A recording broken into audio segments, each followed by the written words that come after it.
रायगड जिल्ह्याची अयोध्या म्हणून ओळख असणाऱ्या पेण तालुक्यातील बळवली येथे प्रभू श्री रामलल्लाच्या मूर्तीची प्राणप्रतिष्ठापना सोहळा भव्य दिव्य स्वरूपात साजरा करण्यात आला।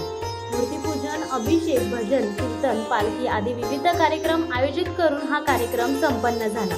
तब्बल 500 वर्षाच्या प्रतीक्षेनंतर प्रभू श्री रामचंद्रांच्या जन्मस्थळी त्यांचे भव्य दिव्य मंदिर साकारण्याचे स्वप्न साकार झाले। हिंदुत्व विरोधी संघटनांनी जंग पछाडत मंदिर निर्माणाला विरोध केला होता। त्यामुळे श्री रामलल्लांच्या मूर्तीला तब्बल 34 वर्षे तंबूमध्ये वास्तव करावे लागले होते। पराकोटीच्या संघर्षाला आता यशाची रसाळ गोमटी फळे आलेली आहे।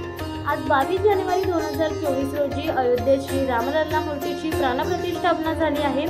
ज्या कारसेवकांच्या रक्तावर, परिश्रमांवर, संघर्षावर ही विजयी पताका डोलत आहे, त्यांचे ऋण या जन्मात फेडणे तरी शक्य नाही। पण त्यांच्या अनन्यसाधारण धाडसाचे कौतुक म्हणून श्रीराम ग्रामस्थ मंडळ बळवली तर्फे अयोध्या येथे गेलेल्या धर्मयोद्धा परिवार, रामसेवक व कारसेवकांचा सन्मान करण्यात आला। पेण तालुक्यातील असंख्य कारसेवकांनी 1993 साली अयोध्या येथे जाऊन राम मंदिर निर्माणासाठी संघर्ष केला होता।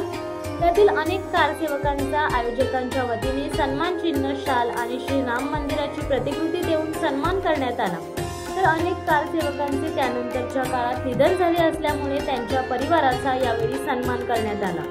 अयोध्येतील प्रभू श्री रामलल्लाच्या मूर्तीच्या प्राणप्रतिष्ठापना निमित्त रायगडची अयोध्या बळवली येथे आज काकडा, मूर्तीपूजन, अभिषेक आरती, श्रीराम जय राम जय जय राम नामस्मरण, जपमाळ, नगर प्रदक्षिणा, दिंडी सोहळा, ऑटो रिक्षा चालक मालक यांची रिक्षा नगर प्रदक्षिणा, रामायणचार्य हबप दीपक महाराज भोईर यांचे कीर्तन, अयोध्या येथे गेलेल्या धर्मयोद्धा परिवार, रामसेवक व कारसेवकांचा सन्मान, महाप्रसाद, श्रीराम चरित्र गीते, व्याख्यान, भारूड, अभिनय, हबप विद्याधर महाराज यांचे प्रवचन व संपूर्ण बळवली गावातून श्रीरामांची पालखी सोहळा संपन्न झाला।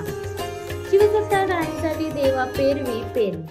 दे धडक बेधडक वृत्त देणाऱ्या आपल्या शिवसत्ता टाइम्स न्यूज चॅनलला लाल बटन दाबून सबस्क्राईब करा आणि बेल आयकॉनला क्लिक करायला विसरू नका।